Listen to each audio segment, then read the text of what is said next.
مدارس زندہ باد، میرے مدارس زندہ باد، دینی مدارس زندہ باد، میرے مدارس زندہ باد، دیا ہے امن کا پیغام یہ دینی مدارس نے، دیا ہے امن کا پیغام یہ دینی مدارس نے، دیا ہے امن کا پیغام یہ دینی مدارس نے، دیا ہے امن کا پیغام یہ دینی مدارس نے۔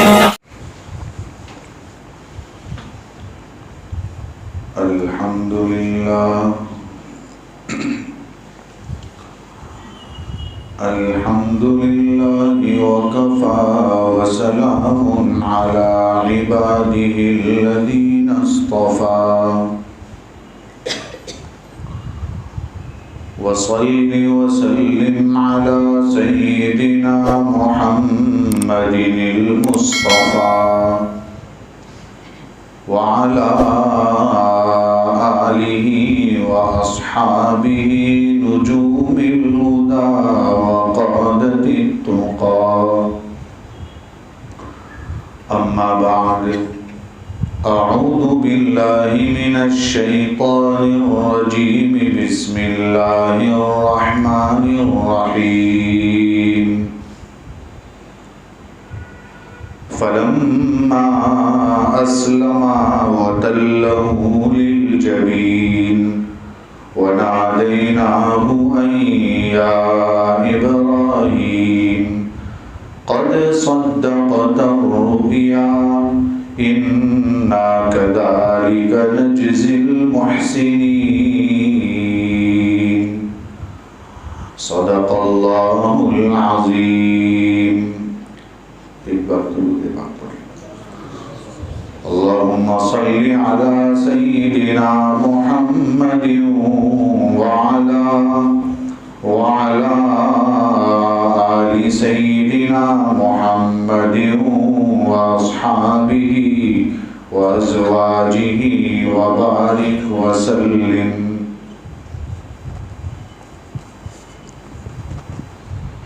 بزرگوں اور بھائیوں،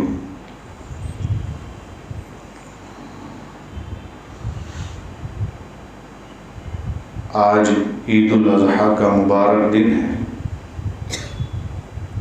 بہت مختصر وقت میں چند باتیں آپ کی خدمت میں پیش کرنی ہیں۔ عید کا تصور ہر قوم میں رہا ہے،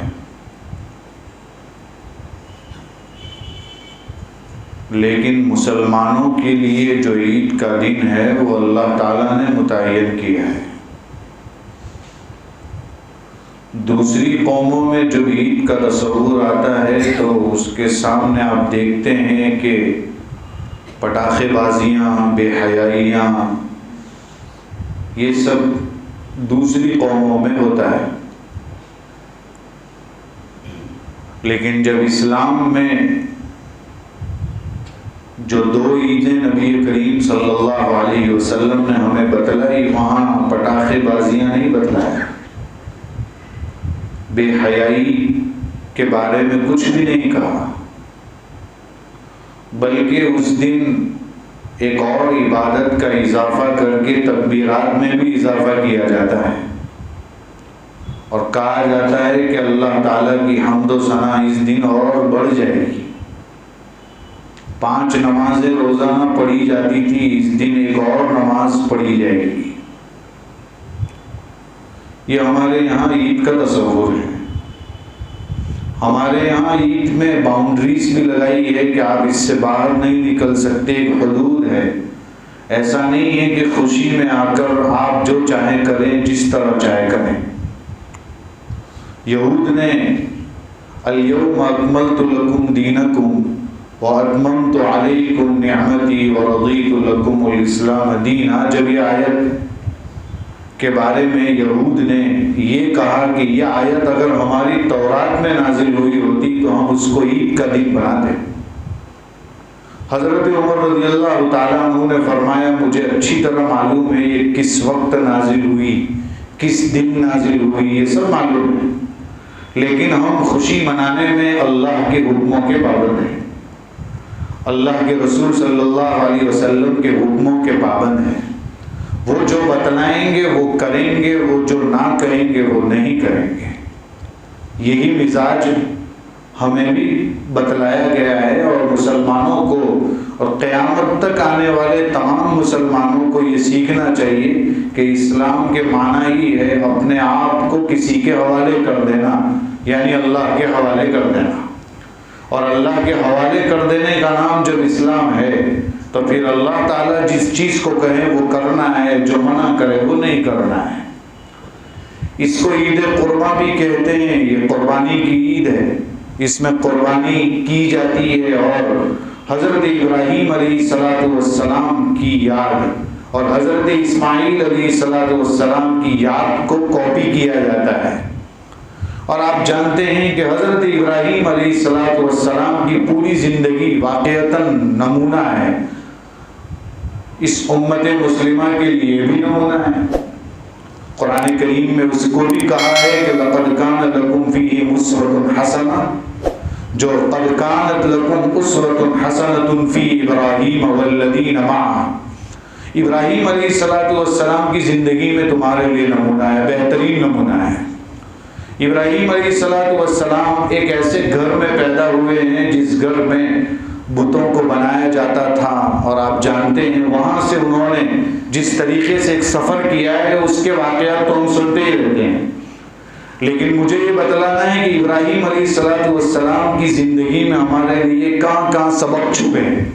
غور کیجئے کہ نمرود نے آگ جلانے کو کہا تھا ایک موقع پر، اور بڑی آگ اس زمانے میں جو ہے عورتیں منتیں مانگتی تھیں، اور یہ منتیں مانگتی تھی کہ اگر میرا یہ کام ہو گیا تو ابراہیم کو جلانے کے لیے جو گٹھڑ جمع کیا جا رہا ہے اس گٹھڑ میں میرا ایک گٹھڑ جائے گا، 2 گٹھڑ جائیں گے، 3 گٹھڑ جائیں گے لکڑیوں کے. سمجھ سکتے ہیں پرندہ اگر اوپر سے اڑے گا تو وہ اڑ نہیں پائے گا، اتنی بڑی آگ جلانے والے ہیں. لیکن اس امتحان سے بھی وہ نکلے ہیں، آزمائشوں سے نکلے ہیں. جب باپ کو چھوڑا تھا وہ بھی ایک بہت بڑی آزمائش تھی، آسان نہیں تھا. باپ کو چھوڑ دینا، سوسائٹی کو چھوڑ دینا، معاشرے کو چھوڑ دینا، یہ آسان نہیں تھا. راستے میں دعا کی تھی ربی هب لی من الصالحین. ہمیں یہ پیغام دیا. ایک پیغام تو یہ دیا کہ صرف اولاد نہیں مانگنی چاہیے بلکہ نیک اولاد مانگنی چاہیے، اس لیے کہ نیک اولاد ہوگی تو ہی پھر وہ باپ کے لیے اچھی طرح آگے کا سہارا بنے گی، باپ کی آنکھوں کی ٹھنڈک بنے گی.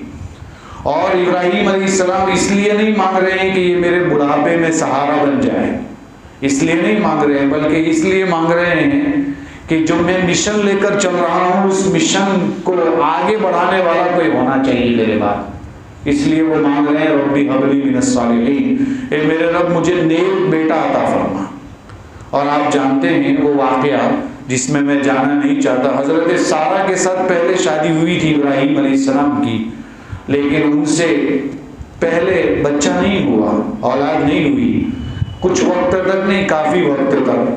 اور پھر حضرت سارہ کو جو ایک بادشاہ نے بدکاری کرنے کا ارادہ کیا تھا، اس سے قریب ہونے کا ارادہ کیا تھا، 3 مرتبہ ہوا. کیا واقعہ پیش آیا جس میں گفٹ کے طور پر حضرت ہاجر علیہ السلام کو دیا، اور پھر وہاں سے جو ہے ابراہیم علیہ السلام کے ساتھ ان کی جو شادی، ان کا نکاح، اور اس کے بعد حضرت اسماعیل علیہ السلام کی جو پیدائش ہوئی ہے.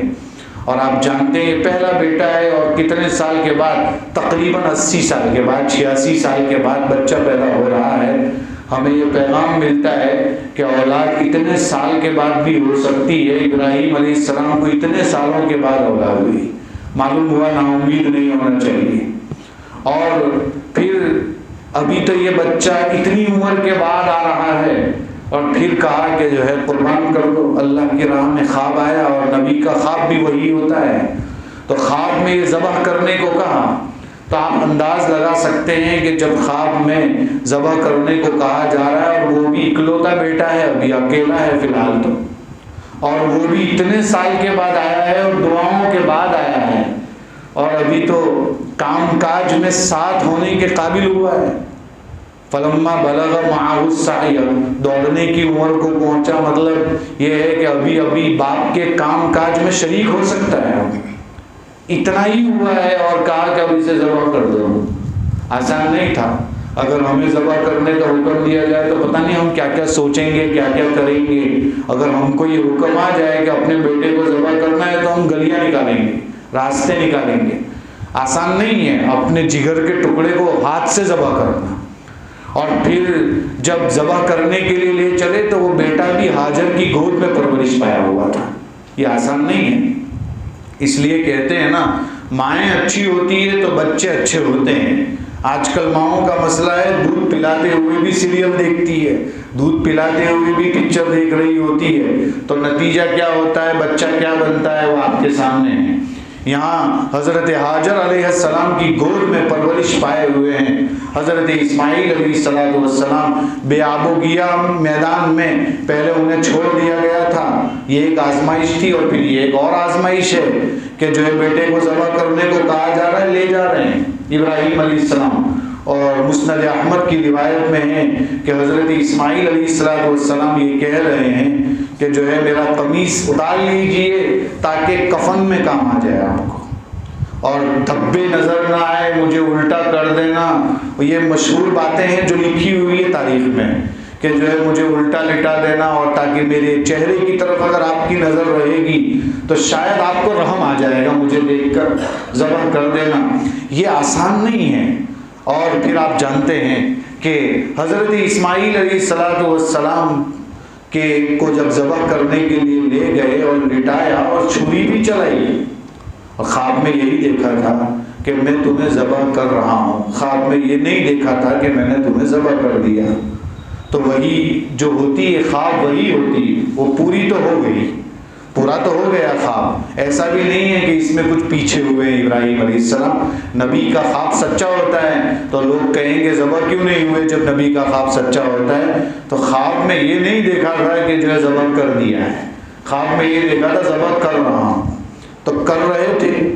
چھری نہیں چلی، اللہ کا حکم تھا، چھری نہیں چلی، اللہ کا حکم تھا۔ اور یہ کہنا چاہ رہے تھے کہ چھری چلانا آپ کا کام، لیکن اس کو صحیح نتیجے پر پہنچانا یہ بھی اللہ کا کام ہے۔ جیسا کہ ہم کہتے ہیں دوائی پینا ہمارا کام، لیکن شفا دینا یہ اللہ کا کام ہے، تو یہ ہمارا کام نہیں ہے۔ چھری نہیں چلی، اور اس کے مقابلے میں اللہ تعالیٰ نے دمبے کو، مینڈے کو بھیج دیا، اور یہی اللہ تعالیٰ کی طرف سے شکریہ کے طور پر، بدلے کے طور پر تھا کہ بھائی اب بچے کو ذبح کرنے والی بات جو تھی وہ تو آپ نے سچ کر دکھلائی، ہم اس کے بدلے میں ایک جانور بھیج دیتے ہیں۔ اور ہمیں جو یہ حکم دیا گیا ہے کہ ذی الحجہ کا پہلا چاند جیسے ہی ہو جائے تو کہا گیا ہے کہ جس کا قربانی کا ارادہ ہو بال اور ناخن نہ کاٹے۔ تو اس سلسلے میں بعض علماء نے تو یہ فرمایا کہ جو ہے علماء حاجیوں سے مشابہت ہے کہ جو ہے حاجی لوگ احرام کی حالت میں بال نہیں کاٹتے، ناخن نہیں کاٹتے۔ تو بعض علماء یہ کہتے ہیں شاید یہ بات اتنی قوی نہیں ہے، اس وجہ سے کہ حاجیوں سے اگر مشابہت ہے تو پھر تو حاجی تو جو ہے خوشبو بھی نہیں لگا سکتے، عطر بھی نہیں لگا سکتے، تو وہ سب بھی چھوڑ دینا چاہیے پھر، جبکہ ایسا تو نہیں ہے۔ تو پھر بعض علماء یہ کہتے ہیں بہت ساری چیزوں میں مشابہت نہیں ہے، وہ ہماری مدرسے کی زبان میں مشابہت من کل الوجوہ نہیں ہے، مکمل نہیں ہے، کا تھوڑی تھوڑی چیزوں میں مشابہت ہے، چند چیزوں میں مشابہت ہے۔ تو اس کا پھر بعض لوگوں نے کہا اگر چند چیزوں میں بھی مشابہت ہوتی یا چند چیزوں میں بھی حاجی جیسا ہونا ہوتا تو پھر جتنی چیزیں حاجی وہاں کرتے ہیں کم سے کم اس کی اجازت تو ہو جانی چاہیے تھی، جبکہ اس کی اجازت یہاں نہیں ہے کہ آپ جو ہے بالکل آپ خوشبو نہیں لگا سکتے، فنا نہیں کر سکتے، ایسی اجازت نہیں ہے شریعت کی طرف سے یہاں رہنے والے کو۔ تو علامہ طور پشتی رحمۃ اللہ علیہ فرماتے ہیں راجح قول اور صحیح بات یہ ہے کہ یہاں اس سے مراد یہ ہے کہ ایک جانور کے بدلے میں جو ہے جان کے بدلے میں ایک جانور آیا تھا، اسماعیل علیہ السلام کے بدلے میں جانور آیا تھا۔ کا جب انسان کوئی جانور ذبح کرنے والا ہوتا ہے وہ اس کے بدلے میں ہے، اس کی پوری جان کے بدلے میں ہے، کا جب اس کی پوری جان کے بدلے میں ہے تو جانور جب تک ذبح نہ ہو جائے جانور جیسا کا تیسا ہے، اس کے ہر بال کے بدلے میں نیکی ہے، جیسا کہ حدیث میں مشہور ہے کہ اس کے بدلے میں اس کے پورے اعضاء ہے انسان کے، تو انسان کے پورے اعضاء کے بدلے میں پورا جانور ہے، ناخن کاٹ دے گا تو اتنا وضو کم ہو جائے گا، بال کاٹ دے گا تو اتنا کم ہو جائے گا. تو وہ اللہ کی رحمت مکمل اس پر برس رہی ہوتی ہے، اس میں تھوڑی سی ایک عضو میں کمی آئے گی تو اتنی کم ہو جائے گی. اس لیے فرمایا کہ بال اور ناخن نہ کاٹیں. بہرحال جو ہے بہت مبارک ایام ہیں، تکبیرات تشریق تو شروع ہو چکی ہے، اور ہر دن کی جو فضیلتیں تھی وہ گزارتے ہوئے، نیکیاں کرتے ہوئے آج عید کے دن تک پہنچ گئے ہیں. یہ 3 دن بالکل کھانے اور پینے کے ایام کہا گیا ہے. عید الفطر میں جیسا کہ یہ بتایا تھا میٹھا کھا کر نکلنا چاہیے، تو یہاں یہ بتایا کہ جو ہے عید قربانی کے جانور کے گوشت سے ہی آپ کے کھانے کی ابتدا ہو تو بہتر ہے. لیکن اس کا یہ مطلب بالکل نہیں ہے کہ آج روزہ رکھنا ہے، جب تک قربانی کا جانور نہ کاٹ لیا جائے، کھا لیا جائے، وہاں تک کھانا ہی نہیں ہے. ایسا کچھ نہیں ہے، بہتر ہے کہ وہاں سے ہی کھائیں. ہمارے یہاں تو 10 بجے تک قربانی نہیں ہوتی، اتنا کون صبر کرے گا، مشکل ہو جائے گا. لیکن یہ نہیں ہے کہ یہ تصور نہ رکھیں کہ جو ہے ابھی تک کھانا ہی نہیں ہے، آج تو بالکل نہیں کھانے کا ہے. کھانا ہو تو کھا سکتے ہیں، بھوک لگے تو برداشت نہ ہو تو بالکل کر سکتے ہیں، ایسا کوئی مسئلہ نہیں ہے. خیر، یہ چند باتیں تھیں، اور آخری 2-3 منٹ کے اندر آپ کے سامنے ایک اور چیز پیش کروں. بہت سارے لوگ یہاں اس موقع سے یہ کہتے ہیں کہ جو ہے جانور کو ذبح کرنا، یہ آپ ایک جان کو تکلیف دے رہے ہیں اور خون اتنا بہا دیتے ہیں، اور یہ آپ اتنے جانوروں کو پکڑ کر ذبح کر دیتے ہیں. ہم ان کی خدمت میں یہ کہتے ہیں کہ جو ہے آپ تو سائنس کو سب کچھ مانتے ہیں، آپ کے یہاں سائنس یعنی شریعت ہے ان کے یہاں. جب سائنس کو آپ سب کچھ مانتے ہیں تو سائنس یہ کہتا ہے کہ جو ہے جتنے پلانٹ ہیں، پودے ہیں اور سبزیاں ہیں، اس میں بھی جان ہے. جب اس میں بھی جان ہے تو پھر سبزی کھانا بھی بند کر دیجئے، وہ بھی نہیں کھانی چاہیے آپ کو، اس لیے کہ وہ بھی تو جان کو مارنا ہی ہوا. اور مچھر کو مت ماریے، پسو کو مت ماریے، اس میں بھی جان ہے. مکڑیوں کو مت ماریے، مکوڑوں کو مت ماریے، چیونٹیوں کو مت ماریے، یہ بھی جان ہے، یہ بھی جان کو مارنا ہوا. مرغی کھانا بند کر دیجئے، پھر مرغی کیوں کھاتے ہیں؟ پھر اتنے سب زو ہے، جو زو کے اندر جو ہے شیر ہوتا ہے، چیتا ہوتا ہے، پتہ نہیں بڑے بڑے درندے ہوتے ہیں، اور درندوں کی غذا کوئی سبزی تھوڑی نہ ہوتی ہے. وہ بھی ہرن کو کاٹ کے ہی کھلانا پڑتا ہے، اس کو کاٹ کے اس کو کھلانا پڑتا ہے. تو آپ بھی تو کتنے جانوروں کی جان لیتے ہیں، یہ بھی تو ٹھیک نہیں ہے. لہذا یہ سب چیزیں اگر یہ ہے تو یہ سب بند کر دیجئے، پھر ہم اپنا بند کر دیں گے، اور یہ ہونے والا نہیں ہے. یہ ایک سمجھنے کی چیز ہے. اور کائنات پوری کی پوری اللہ کی ہے. جب پوری کی پوری اللہ کی ہے تو جانور بھی اللہ کے ہیں، سب اللہ کا ہے. جب اللہ کا سب کچھ ہے تو وہ اللہ جو اس کا مالک ہے، اس نے ہمیں حکم دیا ہے اس کو کھاؤ تو کھانا ہے، وہ اس کا حکم ہے، وہ اس کی ملکیت میں، اس نے ہی ہمیں کہا ہے اس کو کاٹ کر کھاؤ تو کھانا ہے، اسی نے حکم دیا ہے، تو ہم تو اسی پر عمل کر رہے ہیں. اور ہمارے یہاں سب جانور حلال نہیں ہیں، کئی جانور ایسے ہیں جو حرام ہے، نہیں کھا سکتے، اور اس کی بھی وجوہات ہے جس کا وقت نہیں ہے. جیسے خنزیر کھانے سے منع کیا ہے تو خنزیر میں بے حیائی ہے. بے حیائی ایسی ہے کہ جو خنزیر کھائے گا اس میں ایسی بے حیائی آئے گی کہ وہ کہتے ہیں نا، ہمارے ہندوستان کا مووی جو ہے، پکچر جو ہے، وہ اتنی کوشش کر رہا ہے کہ ویسٹرن کلچر کی بے حیائی کے ٹکر لے لے، لیکن وہ آج تک ٹکر نہیں لے سکا ہے. اتنی بے حیائی ویسٹرن کلچر میں ہے، جو ہے یورپ کے ملکوں میں ہے. اتنی بے حیائی کیوں؟ اس لیے کہ وہ خنزیر کھانے والے لوگ ہیں. تو شریعت نے اسے حرام کر دیا. جو بری عادتیں اس کے گوشت سے ہمارے اندر منتقل ہو سکتی تھی، ان چیزوں کو حرام کر دیا. کوئی چیز، کچھ جانور ایسے جو خود غرض ہیں، اس سے منع کر دیا کہ آپ کے اندر خود غرضی آ جائے گی. خیر، بہرحال ان کی خدمت میں یہ پیغام ہے کہ یہ سب چیزیں آپ بند کر دیجیے، پھر کھانا ہم بھی بند کر دیں گے. دانتوں کا اسٹرکچر بھی یہ بتا رہا ہے کہ جو ہے گوشت کھانے کی چیز ہے. خیر، ان سب باتوں کے اوپر پہلے بھی لوگوں نے کہا ہوگا آپ کے سامنے، لیکن یہ باتیں جاننا ضروری ہے. بھولی بھالی عوام کو لوگ بھٹکا دیتے ہیں، ادھر ادھر کی باتیں کر کے بہکا دیتے ہیں، اس لیے آپ کی خدمت میں یہ بات بھی پیش کر دی. بہرحال وقت ہو چکا ہے، آپ کے سامنے تھوڑی دیر میں نماز کا طریقہ بیان کر دو. جو ہے چونکہ ہم لوگ ایسے ہیں کہ آتے ہیں تو ٹوپی لانا بھول جاتے ہیں مسجد میں، اور پھر مسجد کی ٹوپی لیتے ہیں تو رکھنا بھی بھول جاتے ہیں. اتنے بھولے لوگ ہیں، نمازوں کا طریقہ یاد نہیں رہتا، تو جاننا ضروری ہے. عید الفطر اور عید الاضحیٰ یہ دونوں نمازیں واجب ہیں، اور جب صفوں میں کھڑے ہو جائیں گے تو پہلا کام تو نیت کا ہوتا ہے، اور نیت کا اصل تعلق دل سے ہے۔ یہ ضروری نہیں ہے کہ اتنی زور سے نیت کرے کہ بغل والا بھی سنتا جائے کہ کیا بول رہا ہے، لیکن پھر بھی اگر زبان سے بولتے ہیں آہستہ آواز سے تو استحضار کے لیے اور تھوڑی دل میں پتہ چلے کہ میں کچھ نیت کر رہا ہوں، کافی یہ کر سکتے ہیں، وہ کوئی مسئلہ نہیں ہے۔ عید الاضحیٰ کی، بقر عید کی، عید الاضحیٰ بھی نہ بولتے آتا ہو تو کوئی مسئلہ نہیں ہے۔ بقر عید کی نماز پڑھ رہا ہوں، آپ 2 رکعت نہ بولو تب بھی وہ 2 رکعت ہی ہے، اور واجب نہیں بولیں گے تب بھی واجب ہی ہے وہ، تو میں عید الاضحیٰ کی یا بقر عید کی نماز پڑھ رہا ہوں امام کے پیچھے، اتنا کافی ہو جائے گا۔ منہ میرا کعبہ شریف کی طرف، تو مولانا یعقوب اشرف صاحب رحمۃ اللہ علیہ کہا کرتے تھے کہ پھر تو جو ہے یہ بھی بولنا چاہیے کہ سائڈ پر گھڑی ہے، ادھر میرے بازو میں یہ کھڑا ہے، میرے پیچھے وہ کھڑا ہے، سب کی نیت کرنی چاہیے۔ حالانکہ ایسا کچھ نہیں ہے، یہ بولنے کی ضرورت نہیں، آپ قبلے کی طرف ہی کھڑے ہوئے ہیں، اور کہاں کھڑے ہوئے ہیں، اور اللہ کے لیے آئے ہیں، انشاءاللہ اللہ کے لیے آئے ہیں، یہی نیت ہوتی ہے کہ اللہ کے لیے نماز پڑھنے آئے ہیں۔ یہ نیت کر لیجئے کہ بقر عید کی نماز پڑھ رہا ہوں امام کے پیچھے، اور جب امام صاحب پہلی تکبیر کہیں گے، کل 4 تکبیر پہلی رکعت میں ہوگی اور دوسری رکعت میں بھی 4 تکبیر ہوگی، اور پہلی رکعت میں جو شروع میں 4 تکبیر ہوگی اس میں پہلی تکبیر کے بعد ثنا پڑھنی، ہاتھ باندھنے ہیں اور ثنا پڑھنی ہے، اس کے بعد دوسری اور تیسری تکبیر میں ہاتھ اٹھا کر چھوڑ دینا ہے، اور چوتھی تکبیر جو ہوگی اس میں ہاتھ اٹھا کر واپس باندھ دینا ہے۔ یہ یاد رکھنا ہے، پہلی اور چوتھی میں ہاتھ باندھنا ہے، بیچ کی 2 میں ہاتھ چھوڑ دینا ہے۔